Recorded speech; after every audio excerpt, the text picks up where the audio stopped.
নমস্কার বন্ধুরা, তোমাদের সকলকে বিজ্ঞান সাথী চ্যানেলে স্বাগত। আজকের ভিডিওতে আমরা একটি ক্লাস 10-এর খুবই গুরুত্বপূর্ণ চ্যাপ্টার লম্ব বৃত্তাকার চোঙ অথবা সিলিন্ডারের সম্বন্ধে জানব। সবার প্রথমে বলে দিই যে লম্ব বৃত্তাকার চোঙ কী।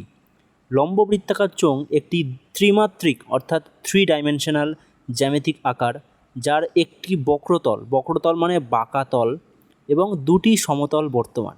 ঠিক আছে, তো এই লম্ব বৃত্তাকার চোঙের একটি বক্রতল ও দুটো সমতল থাকে। তো এখানে তোমরা স্ক্রিনের ডান দিকে যে ছবিটা দেখতে পাচ্ছ, সেই ছবিটি হলো একটি লম্ব বৃত্তাকার চোঙ বা সিলিন্ডারের ছবি। আমরা বাড়িতে এই সিলিন্ড্রিক্যাল আকারের বা লম্ব বৃত্তাকার চোঙের আকারের কিন্তু অনেক অবজেক্ট বা জিনিসপত্র বাড়িতে দেখতে পাই।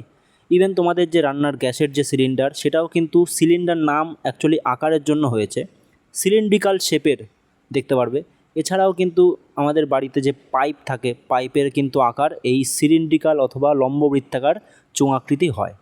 এছাড়া যদি গ্লাস দেখো বা কোনো কৌটো দেখো, ঠিক আছে, তেলের কৌটো, নারকেল তেলের যে আমাদের আগে কৌটো থাকতো, সেই কৌটোও কিন্তু এই সিলিন্ড্রিক্যাল আকারের হয়। তোমরা দেখে থাকবে যে এই কৌটোর অথবা পাইপের কিন্তু দুটো এরকম, একটা ওপরে আর একটা কিন্তু নিচে তল বর্তমান, আর এই চারপাশের যে তলটা সেটা কিন্তু বাঁকা হয়। ঠিক আছে, এই কারণে আমরা এখানে বলবো লম্ব বৃত্তাকার চোঙের কিন্তু একটি বক্রতল, এই যে একটি বক্রতল এবং দুটো সমতল, ওপরে একটা আর এখানে নিচে একটা, এই দুটো সমতল বর্তমান।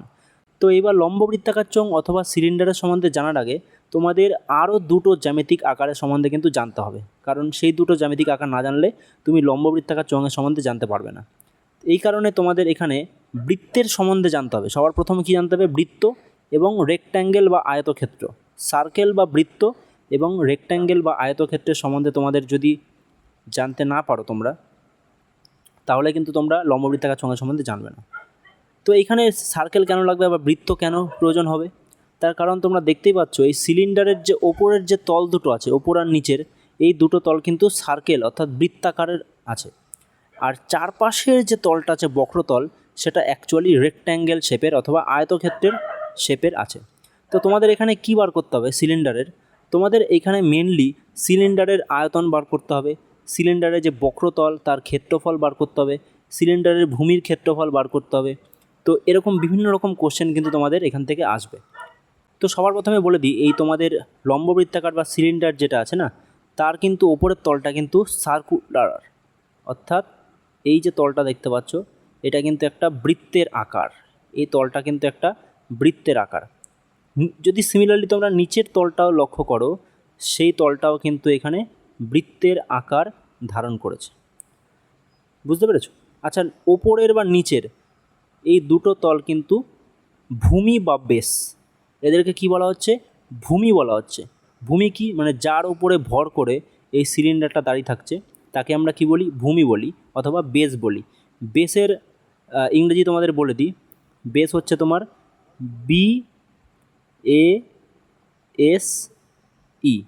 বেস অথবা ভূমি, মানে ভূমির ইংরেজি হচ্ছে বেস। আচ্ছা, এটা কোন আকারের? এই ভূমিটা, মানে এই ভূমিটা কোন আকারের? এটা কিন্তু তোমার সার্কেলের আকারের।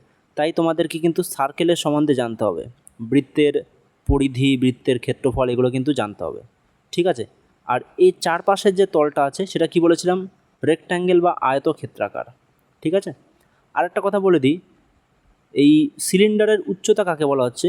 উচ্চতা হলো এই যে ওপরের তলটা আছে না, আর নিচের যে তলটা আছে, এই তলের মধ্যবর্তী যে দূরত্ব, অর্থাৎ পুরো এই সাইড থেকে এই নিচের সাইড অবধি যতটা তুমি ডিস্টেন্স দেখতে পাচ্ছ, এটা হচ্ছে তোমার সিলিন্ডার অথবা লম্ব বৃত্তাকার চোঙের উচ্চতা।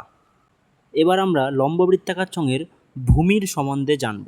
আমরা একটু আগেই বললাম যে লম্ব বৃত্তাকার চোঙের যে ভূমি, সেটা হচ্ছে বৃত্তের আকার অর্থাৎ বৃত্তাকার। তো এই কারণে আমাদের প্রথমে বৃত্তের সম্বন্ধে জানতে হবে। তো সবার প্রথমে এই যে বৃত্তটি যে বিন্দুর ওপর বেস করে ড্র করা হয়েছে, সেই বিন্দুটাকে আমরা কি বলি? আমরা বলি বৃত্তের কেন্দ্র। মনে থাকবে তো? যে বিন্দুর ওপর ভর করে আমরা এই পুরো বৃত্তটা ড্র করছি, তাকে বলা হচ্ছে বৃত্তের কেন্দ্র। এরপরে তোমরা দেখবে এই কেন্দ্র থেকে এই সার্কেলের বাউন্ডারি বা বৃত্তের বাউন্ডারি অবধি যে লাইনটা ড্র করা হচ্ছে, অর্থাৎ এই কেন্দ্র থেকে এই লাইন অবধি শুধুমাত্র এইটুকু যে দৈর্ঘ্য তোমরা দেখতে পাচ্ছ, এই দৈর্ঘ্যের নাম হচ্ছে ব্যাসার্ধ। কী বলা হচ্ছে? বৃত্তের ব্যাসার্ধ। বা এইখানে লম্ববৃত্তাকার চোঙের রেসপেক্টে তোমরা বলবে কি না, লম্ববৃত্তাকার চোঙের ভূমির ব্যাসার্ধ। ঠিক আছে, ভূমিটা কোন আকারের? বৃত্তের আকারের, অর্থাৎ এই সার্কেল আকারের। তাই তোমরা এখানে যাই বলবে সবসময় ভূমি কথাটা কিন্তু তোমাদের উল্লেখ করতে হবে। তো এখানে কি বলবে না, লম্ববৃত্তাকার চোঙের ভূমির কেন্দ্র। যখন তুমি ব্যাসার্ধের কথা বলবে তখন কি বলবে? লম্ববৃত্তাকার চোঙের ভূমির ব্যাসার্ধ। ভূমিটা কোন আকারের? বৃত্তের আকারের। তাহলে বৃত্তের যে ব্যাসার্ধ সেটাই হবে তোমার লম্ববৃত্তাকার চোঙের ভূমির ব্যাসার্ধ, যেটা কিনা কেন্দ্র থেকে এই বাউন্ডারি অবধি যে লাইনটা সেটা। আচ্ছা, ব্যাস কাকে বলা হয়? ব্যাস হচ্ছে ব্যাসার্ধের দ্বিগুণ।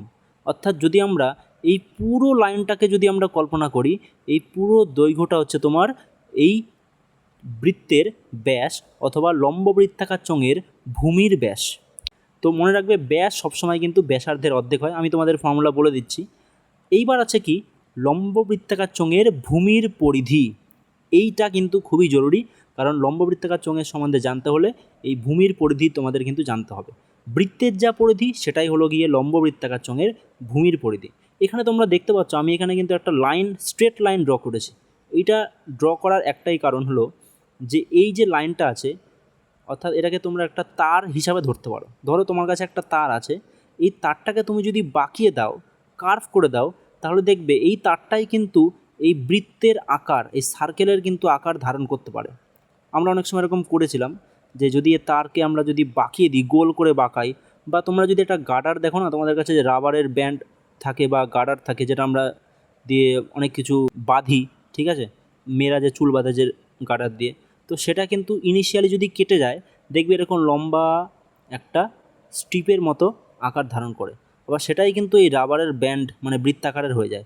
তাহলে আমরা বলতে পারি এই লাইনটাকে যদি আমরা বা এই তারটাকে যদি আমরা গোল করে বাঁকিয়ে দিই, তাহলে কিন্তু এটা এই বৃত্তের আকার ধারণ করবে। তাহলে আমি এটা বলতে পারি যে এই পুরো তারের যে দৈর্ঘ্য, এই পুরের তারের যে দৈর্ঘ্য মানে যতটা লম্বা তার, সেটাই হচ্ছে এই পুরো সার্কেলের যে বাউন্ডারির দৈর্ঘ্য সেটা সমান, তার সাথে সমান হবে।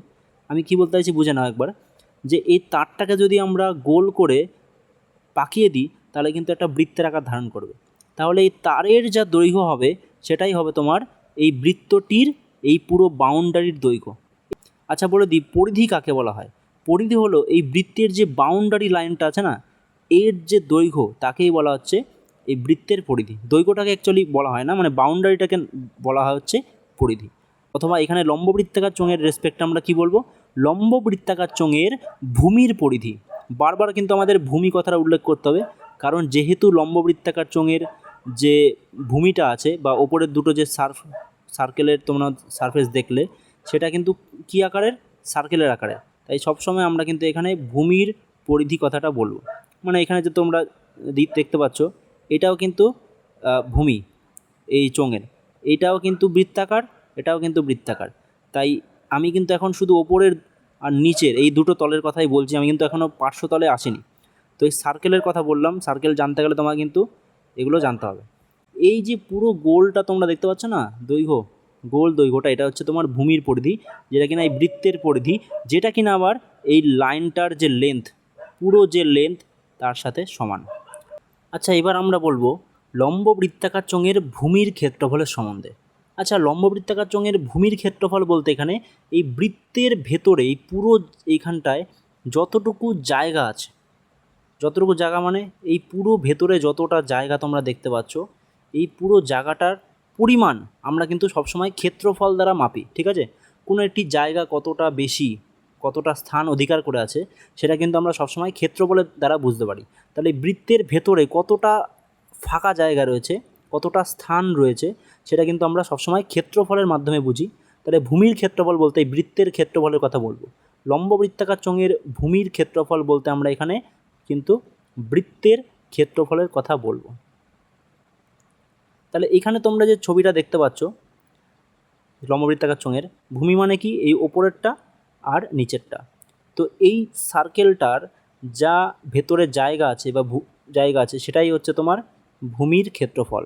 ভূমির দুটো, এই যে দুটো ভূমি দেখতে পাচ্ছ না, এই দুটো সাইজ কিন্তু সবসময় জেনারেলি সমান থাকে, সমান আকারের হয়, সমান ক্ষেত্রফল হয়, সমান পরিধি হয়। এই ওপরের যা ক্ষেত্রফল পরিধি হবে নিচেরও কিন্তু ক্ষেত্রফল বা পরিধি তাই হবে। এবার আসছি আমরা লম্ববৃত্তাকার চোঙের পার্শ্বতলের ব্যাপারে। পার্শ্বতল মানে কি বললাম, বা বক্রতল মানে কি?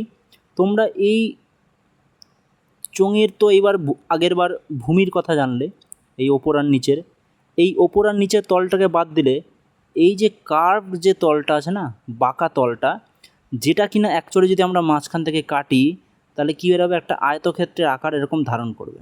ঠিক আছে, এবার ভালো করে বুঝবে যে এইখানে এই যে আয়তক্ষেত্রটা আমি ড্র করেছি না, এর যে দৈর্ঘ্যটা, আয়তক্ষেত্রের যে দৈর্ঘ্য হয় না, সেই দৈর্ঘ্যটা কিন্তু অ্যাকচুয়ালি বেঁকে যাচ্ছে।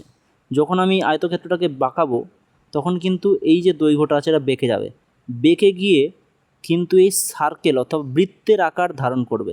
তোমরা যদি এই কার্ভ সারফেসটা দেখো, ভালো করে যদি লক্ষ্য করে দেখো, তাহলে এই যে কার্ভ যে সারফেসটা দেখতে পাচ্ছ, এই পুরোটা কিন্তু অ্যাকচুয়ালি এই আয়তক্ষেত্রের দৈর্ঘ্য।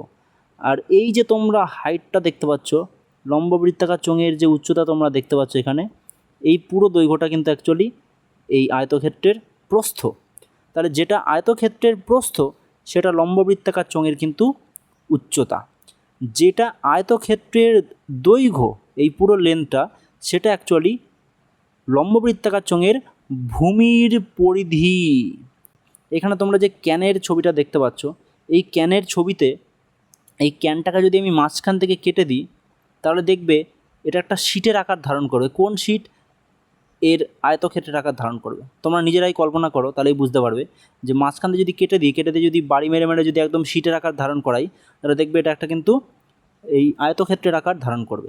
যার উপরের যে লেন্থটা আছে, আয়তক্ষেত্রের ওপরের লেন্থ, সেটা অ্যাকচুয়ালি কিন্তু এই ক্যানের এই দৈর্ঘ্যটা, এটাই কিন্তু অ্যাকচুয়ালি বেঁকে যাচ্ছে, বেঁকে গিয়ে এই সার্কুলার আকার অর্থাৎ বৃত্তাকার আকার ধারণ করছে। আর এই আয়তক্ষেত্রের যে এখানে প্রস্থটা তোমরা দেখতে পাচ্ছ, এই লম্বাটা প্রস্থটা, সেটা কিন্তু অ্যাকচুয়ালি ক্যানের কি হাইট। দেখো এই ক্যানটাও কিন্তু এই লম্ববৃত্তাকার চোঙ আকৃতি। আচ্ছা, এবার আমরা জানবো লম্ববৃত্তাকার চোঙের যে বিভিন্ন অংশগুলো রয়েছে তার সম্বন্ধে আমরা কিন্তু জানবো। সবার প্রথমে তোমাদের বলে দিই, লম্ববৃত্তাকার চোঙের ভূমি কটা আছে? দুটো আছে, একটা ওপরে আছে, একটা কিন্তু নিচে আছে। এখানে বলেছে লম্ববৃত্তাকার চোঙের ভূমির ব্যাসার্ধ। ভূমি কোনটা? ওপরে। ভূমির ব্যাসার্ধ আর বৃত্তের ব্যাসার্ধ দুটোই সমান। আমরা জেনারেলি কী করি, আমরা বৃত্তের ব্যাসার্ধকে ছোট হাতের কিন্তু আর দ্বারা প্রকাশ করি। এটাকে আমরা কিন্তু রেডিয়াস বলে থাকি। মনে রাখবে, বৃত্তের ব্যাসার্ধর ইংরেজি হচ্ছে রেডিয়াস। ঠিক আছে, RADIUS, এটা হচ্ছে ব্যাসার্ধের ইংরেজি শব্দ। এই লম্ববৃত্তাকার চোঙের ভূমির ব্যাসার্ধকে আমরা, অর্থাৎ বৃত্তের যে ব্যাসার্ধ, সেটাকে আমরা আর ধরে নিলাম, ছোট হাতের আর। ঠিক আছে। আচ্ছা, উচ্চতা কোনটা? এই যে চোঙটা তোমরা দেখতে পাচ্ছ, এর দুটো ভূমির মধ্যে যে দূরত্ব, অর্থাৎ এই পুরো হাইটটা হচ্ছে তোমার লম্ববৃত্তাকার চোঙের উচ্চতা। এই যে উচ্চতা আছে, লম্ববৃত্তাকার চোঙের উচ্চতা হচ্ছে কি বললাম, যে দুটো ভূমির মধ্যে যে দূরত্ব আছে, অর্থাৎ এই পুরো হাইটটা, তাকে আমরা উচ্চতা বলবো। এটাকে আমরা জেনারেলি ছোট হাতের এইচ দ্বারা প্রকাশ করি। ঠিক আছে। তো লম্ববৃত্তাকার চোঙের ভূমির ব্যাসার্ধ অ্যাকচুয়ালি বৃত্তের ব্যাসার্ধ, যেটাকে আমরা আর ধরলাম, এই যে কোনটা, এটা হচ্ছে সেই আর, এইটুকু। আর এই পুরোটাকে কী হবে? ব্যাস হবে। হলো। উচ্চতা কোনটা? এটাকে আমরা কিন্তু উচ্চতা বা এইচ ধরেছি। ভূমির ব্যাসার্ধকে আমরা কি ধরেছি? ছোট হাতের আর ধরেছি। এবার বলেছে লম্ববৃত্তাকার চোঙের ভূমির পরিধি। আচ্ছা, ভূমিটা কোন আকারের? ভূমিটা বৃত্তের আকারের। তাহলে বৃত্তের যা পরিধি হবে, লম্ববৃত্তাকার চোঙের ভূমির পরিধি কোনটা? একটু আগে তোমাদের কিন্তু দেখালাম, এই পুরো সার্কেলটার যে লেন্থ, সেই লেন্থের সাথে সমান হবে। এর ভূমির পরিধির ফর্মুলা কি? বৃত্তের পরিধি ফর্মুলা কি? 2πr। তাহলে বৃত্তের যা পরিধি হবে, ভূমির পরিধি কিন্তু সেই একই হবে।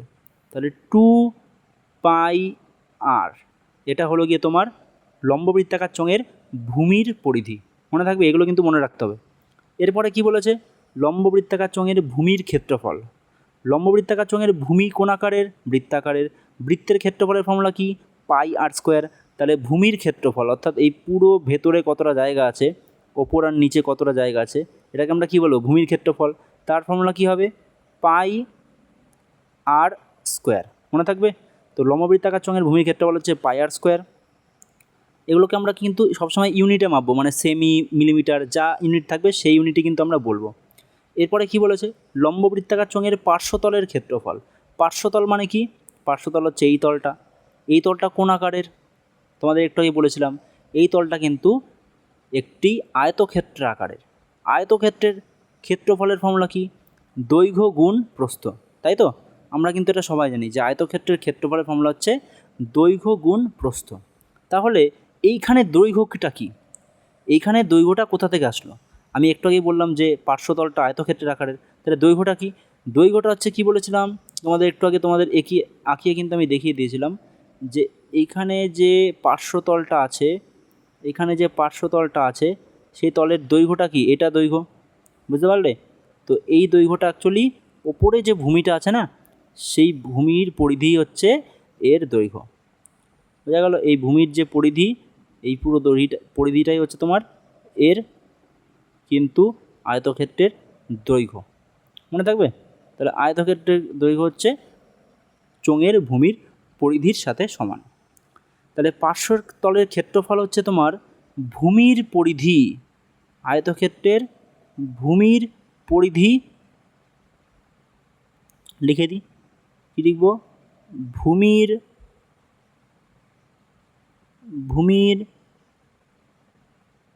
পরিধি, ভূমির পরিধি, ঠিক আছে? আর কি হবে? আচ্ছা, আয়তক্ষেত্রের প্রস্থ একটু কি তোমাদের বলেছিলাম, আয়তক্ষেত্রের কিন্তু প্রস্থর কথা তোমাদের বলেছিলাম। এটা যদি আয়তক্ষেত্র হয়, এর প্রস্থটা কি? এর প্রস্থটা হচ্ছে তোমার এই দৈর্ঘ্যটা। আচ্ছা, আয়তক্ষেত্রের এই যে দৈর্ঘ্যটা আছে লম্বা, সেটা কি? অ্যাকচুয়ালি এই সিলিন্ডারের কিন্তু উচ্চতা, সিলিন্ডারের কিন্তু উচ্চতার কথা এখানে বলা হচ্ছে। তাহলে সিলিন্ডারের যেটা উচ্চতা সেটা আয়তক্ষেত্রের প্রস্থ, সিলিন্ডারের যে উচ্চতা সেটা অ্যাকচুয়ালি আয়তক্ষেত্রের প্রস্থ। উচ্চতা। তাহলে পার্শ্বতলের ক্ষেত্রফল অর্থাৎ একটি আয়তক্ষেত্রের ক্ষেত্রফল সেটা হলো গিয়ে ভূমির পরিধি ইন্টু উচ্চতা। তাহলে এর ভেতরে কতটা জায়গা আছে কী করে বার করব? দৈর্ঘ্য লাগবে আর প্রস্থ লাগবে, মানে এর দৈর্ঘ্যটা লাগবে আর এর প্রস্থটা লাগবে। এর দৈর্ঘ্য অ্যাকচুয়ালি, আয়তক্ষেত্রের দৈর্ঘ্যটা অ্যাকচুয়ালি এইখানে কিন্তু ভূমির পরিধি হয়ে গেছে, এই কারণে লিখলাম এটা হচ্ছে দৈর্ঘ্য। মনে রাখবে এটা কিন্তু আয়তক্ষেত্রের কিন্তু এটা দৈর্ঘ্য, যেটা অ্যাকচুয়ালি সিলিন্ডারের ভূমির পরিধি আকারে ধারণ করেছে, মনে থাকবে।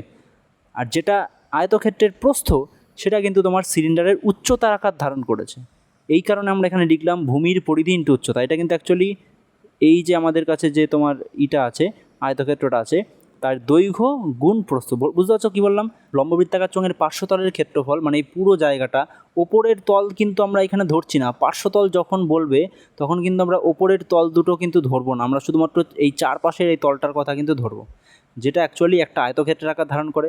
আয়তক্ষেত্রের ক্ষেত্রফল মানে দৈর্ঘ্য গুণ প্রস্থ। আয়তক্ষেত্রের দৈর্ঘ্য এখানে ভূমির পরিধি, এই পুরো বাউন্ডারি লাইনটার যে দৈর্ঘ্য, আর আয়তক্ষেত্রের যে প্রস্থ সেটা অ্যাকচুয়ালি এই চোঙের উচ্চতা। আচ্ছা বলো, ভূমির পরিধি কোন আকারের? ভূমির পরিধি সার্কুলার, মানে বৃত্তের আকার। তাহলে ভূমির পরিধি ফর্মুলা কি? 2πr, তাই তো? ভূমির পরিধি আমরা কি জানি? 2πr। আমরা একটু আগে লিখলাম, এই যে দেখতে পাচ্ছ তোমরা, ভূমির পরিধি 2πr লেখা আছে। তাহলে ভূমির পরিধি 2πr লিখলাম, গুণ চিহ্ন দেবো। উচ্চতাকে আমরা কি ধরেছিলাম? h ধরেছিলাম। তাহলে আমরা এখানে কি লিখব? 2πr into h। তাহলে লম্ববৃত্তাকার চোঙের পার্শ্বতলের ক্ষেত্রফলের ফর্মুলা কি? 2πrh। এটাকে আমরা শর্টকাটে কিন্তু তোমরা এই 2πrh এই আকারেও লিখতে পারো। এইবার আমরা আসছি লম্ববৃত্তাকার চোঙের সমগ্র তলের ব্যাপারে। আচ্ছা, সমগ্র তল বলতে কি বোঝায়? সমগ্র তল কিন্তু আলাদা কোনো তল নয়। এটা আমরা যদি এই লম্ববৃত্তাকার চোঙটার এই ওপরের ভূমি, নিচের ভূমি আর পার্শ্বতল, এই তিনটেকে যদি আমরা যোগ করে দিই, তাহলে টোটাল যে ক্ষেত্রফল পাবো তাকে আমরা কি বলবো? সমগ্র তলের ক্ষেত্রফল। মনে থাকবে, ভূমির ক্ষেত্রফল, ওপরে একটা ভূমির ক্ষেত্রফল, নিচেও একটা ভূমির ক্ষেত্রফল এবং পার্শ্বতলের ক্ষেত্রফল, এই তিনটে ক্ষেত্রফলকে যদি আমরা যোগ করে দিই তাহলে আমরা সবকটা তলকে কল্পনা করছি। তাহলে এই দুটো ভূমির ক্ষেত্রফল এবং পার্শ্বতলের ক্ষেত্রফল যোগ করলে আমরা কি পাই? সমগ্র তলের ক্ষেত্রফল পাই। প্রথমে বলবো ভূমির ক্ষেত্রফল। দেখো এখানে লিখে দিয়েছি আমি, সমগ্র তলের ক্ষেত্রফল হচ্ছে গিয়ে তোমার দুটো ভূমির ক্ষেত্রফল প্লাস পার্শ্বতলের ক্ষেত্রফল। দুটো ভূমির মানে ওপরে আর নিচেরটার কথা বলছি। এইবার ভূমির ক্ষেত্রফলের ফর্মুলা একটু আগে তোমাদের বলেছি, যদি ভালো করে দেখো রিওয়াইন্ড করে তাহলে দেখতে পারবে ভূমির ক্ষেত্রফল অ্যাকচুয়ালি বৃত্তের ক্ষেত্রফল, মানে যার ফর্মুলা হচ্ছে পাই আর স্কোয়ার। কিন্তু কথা হচ্ছে সেটা তো একটা বৃত্তের ক্ষেত্রফল পাই আর স্কোয়ার। তাহলে যেহেতু এখানে দুটো ভূমি আছে, ওপরে আর নিচে যেহেতু দুটো ভূমি আছে, তাহলে কটা পাই আর স্কোয়ার হবে? দুটো পাই আর স্কোয়ার হবে। এই কারণে আমরা এখানে কি করব, 2 গুণ পাই আর স্কোয়ার। মনে থাকবে কেন দুটো ভূমি? একটা ভূমি লিখলে যদি একটা ভূমি হতো তাহলে কিন্তু আমরা শুধু পাই আর স্কোয়ার লিখতাম। যেহেতু এখানে দুটো ভূমি রয়েছে এই কারণে আমরা এখানে কি লিখলাম, 2 পাই আর স্কোয়ার। মনে থাকবে দুটো ভূমির জন্য। তাহলে দুটো ওপরের দুটো ভূমির ক্ষেত্রফল এখানে কল্পনা হয়ে গেল। যোগ আমরা কী দেবো এখানে, আমরা এখানে যোগ করব কার সাথে? পার্শ্বতলের ক্ষেত্রফলের সাথে। মনে থাকবে। এখন পার্শ্বতলের ক্ষেত্রফলের ফর্মুলা তোমাদের একটু আগেই বললাম যে পার্শ্বতলের ক্ষেত্রফল হচ্ছে 2 পাই আর এইচ। ঠিক আছে, 2 পাই আর এইচ। এই দুটো যদি আমরা এখানে যোগ করে দিই তাহলেই আমরা পেয়ে যাব সমগ্র তলের ক্ষেত্রফল। আমরা একটু শর্টকাটে লেখার চেষ্টা করি। কী লিখব? 2 পাই আর স্কোয়ার যোগ 2 পাই আর এইচ হলো। তোমরা যদি দুপাশেই দেখো এখানে দুটোই কিন্তু কমন আছে। কি কমন আছে? 2 পাই আর কমন নেওয়া যায়। এখানেও 2 পাই আর আছে, এখানেও 2 পাই আর আছে। তাই দুটোর থেকে আমরা 2 পাই আর কমন নিলে এখানে একটা এক্সট্রা আর পড়ে থাকছে, আর এখানে কি পড়ে থাকছে? এইচ পড়ে থাকছে। তাই সমগ্র তলের ক্ষেত্রফলের শর্টকাট ফর্মুলা হচ্ছে 2 পাই আর ব্র্যাকেট দিয়ে আর প্লাস এইচ। মনে থাকবে 2 পাই আর ইন্টু আর প্লাস এইচ। এখানে যাই ইউনিট বেরাবে সেগুলো কিন্তু সবই সেমি স্কোয়ার, মিটার স্কোয়ার এগুলোতে হবে। যদি পরিধি বলে শুধু সেমি বা মিটার হবে, যদি ক্ষেত্রফল বলে কী হবে? সেমি স্কোয়ার বা মিটার স্কোয়ার, যদি আয়তন বলে কী হবে? সেমি কিউব বা মিটার কিউব। এবার আমরা আসছি লম্ব বৃত্তাকার চোঙের আয়তনের সম্বন্ধে। আচ্ছা, প্রথমে বলে দিই আয়তন বলতে কী বোঝায়। তোমরা এখানে যে ক্যানটা দেখতে পাচ্ছ, এই ক্যানের ভেতরে যতটা ফাঁকা জায়গা আছে তাকেই বলা হচ্ছে এই ক্যানের আয়তন। অথবা এই ক্যানের ভেতরে যদি আমরা জল ঢালি তাহলে পুরো যদি জল ভর্তি করি, যত পরিমাণ জল এর ভেতরে থাকবে সেটাই হলো গিয়ে এই ক্যানটির আয়তন। মনে থাকবে আয়তন হচ্ছে অ্যাকচুয়ালি কোনো একটি ত্রিমাত্রিক অবজেক্টের ভেতরে কতটা ফাঁকা স্থান। যেমন ধরো বোতলের ভেতরে যদি আমরা জল পূর্ণ করে ভরি তাহলে যতটা জল ধরবে সেটাই কিন্তু তোমার ওই বোতলের আয়তন হবে। তাহলে এই যে সিলিন্ডারটা তোমরা দেখতে পাচ্ছ, এই সিলিন্ডারের ভেতরটা কি? এই ভেতরটা কি পুরো ফাঁপা? তো মানে কিছু নেই, ফাঁকা জায়গা। তাহলে ভেতরে কতটা জায়গা আছে সেটা বার করার জন্য আমাদের কিন্তু আয়তনের সম্বন্ধে জানতে হবে। যখনই আয়তনের কথা বলবে তখনই ভাববে ভেতরের ফাঁকা স্থানের কথা বলছে। মনে করে সিলিন্ডারটা একটি কৌটা, মানে এই কৌটা, তাহলে কৌটার ভেতরে যতটা পরিমাণ জল বা যে কোনো অবজেক্ট রাখো যদি পুরোপুরিভাবে ভর্তি করতে পারো তাহলে কি বলবো? এর আয়তন। আয়তনের ফর্মুলায় কি বলেছে আমাদেরকে? আয়তনের ফর্মুলায় বলেছে ভূমির ক্ষেত্রফল গুণ উচ্চতা। আমরা জানি যে আয়তন একটি ত্রিমাত্রিক একটি ডাইমেনশন। তাহলে এখানে ভূমির ক্ষেত্রফলের সাথে ক্ষেত্রফল অলরেডি তোমার 2 ডাইমেনশন, উচ্চতা 1 ডাইমেনশন। তাহলে ক্ষেত্রফলের সাথে যদি আমরা উচ্চতাকে গুণ করে দিই তাহলে আমরা কী পেয়েছি? 3টে দৈর্ঘ্য পেয়ে যাচ্ছি। ক্ষেত্রফলের মধ্যে কিন্তু দুটো দৈর্ঘ্য অলরেডি থাকে। এল গুণ এলকে আমরা ক্ষেত্রফল বলি, অনলি এলকে মানে লেন্থকে আমরা কী বলি? উচ্চতা বলি। উচ্চতা হচ্ছে তোমার একটা দৈর্ঘ্য, ক্ষেত্রফলের দুটো কিন্তু দৈর্ঘ্য তোমার থাকে। ভূমির ক্ষেত্রফল বলতে কার কথা বলছে? ভূমির ক্ষেত্রফল মানে এই যে ভেতরের জায়গাটা তাকে আমরা কি বলি? ভূমির ক্ষেত্রফল। এই বেসের ওপরের প্লেট, এটা যদি একটা প্লেট হয় তাহলে এই প্লেটের কতটা জায়গা, ওপরের জায়গা, কিন্তু ভেতরের জায়গার কথা বলছি না, এর পুরো জায়গাটা কতটা সেটা কি বলবো? ভূমির ক্ষেত্রফল। আমি তোমাদের বলেছিলাম বৃত্তের ক্ষেত্রফল অ্যাকচুয়ালি ভূমির ক্ষেত্রফল। ঠিক আছে, তোমরা রিওয়াইন্ড করে দেখতে পারো। যাই হোক, তো ভূমির ক্ষেত্রফল কার ফর্মুলা? বৃত্তের ক্ষেত্রফলের ফর্মুলা। বৃত্তের ক্ষেত্রফলের ফর্মুলা কি? একটু আগে বলেছিলাম পাই আর স্কোয়ার। পাই আর স্কোয়ার হচ্ছে তোমার বৃত্তের ক্ষেত্রফল অথবা ভূমির ক্ষেত্রফলের ফর্মুলা, গুণ উচ্চতা। উচ্চতার ফর্মুলা কি? এইচ। তাহলে পাই আর স্কোয়ার এইচ, এটা হলো গিয়ে তোমার আয়তনের ফর্মুলা। যাই এখানে ইউনিট বসাবে, যে কোনো তোমরা এখানে যদি ইউনিট বসাবে তার মাথায় কিন্তু কিউব দিতে হবে, ইউনিট কিউব। যদি তুমি এখানে সেন্টিমিটার লেখো তাহলে সেন্টিমিটার কিউব লিখতে হবে। যদি তুমি এখানে মিটার লেখো তার মাথায় কিউব দিতে হবে। কিউব কেন আসলো? কারণ মিটার কিউব মানে হচ্ছে মিটার গুণ মিটার গুণ মিটার, 3বার মিটার গুণ হচ্ছে। সেমি কিউব মানে কি? সেমি গুণ সেমি গুণ সেমি, 3টে সেমি গুণ হলে তাকে আমরা কি মাথায় কি লিখি? 3 লিখি। কেন 3বার লিখলাম? কারণ ভূমির ক্ষেত্রফলে 2টো ডাইমেনশন আছে আর উচ্চতা একটা, ঠিক আছে? এই কারণে 3টে। বোঝা গেল? তাহলে আয়তনের ক্ষেত্রফলের তাহলে আয়তনের ফর্মুলা কী হলো? পাই আর স্কোয়ার এইচ। আশা করি তোমরা লম্ববৃত্তাকার চোঙের সম্বন্ধে পুরোপুরি বুঝতে পেরেছো। আজকে আমরা জানলাম কি লম্ববৃত্তাকার চোঙের ভূমির ব্যাসার্ধ, লম্ববৃত্তাকার চোঙের উচ্চতা, লম্ববৃত্তাকার চোঙের ভূমির পরিধি, ভূমির ক্ষেত্রফল, পার্শ্বতলের ক্ষেত্রফল, সমগ্র তলের ক্ষেত্রফল এবং লম্ববৃত্তাকার চোঙের আয়তন। আশা করি তোমরা বুঝতে পেরেছো। যদি কোনো সমস্যা থাকে আমাকে কমেন্টে অবশ্যই জানাবে। তো চলো আজকে এই অবধি, পরে দেখা হচ্ছে।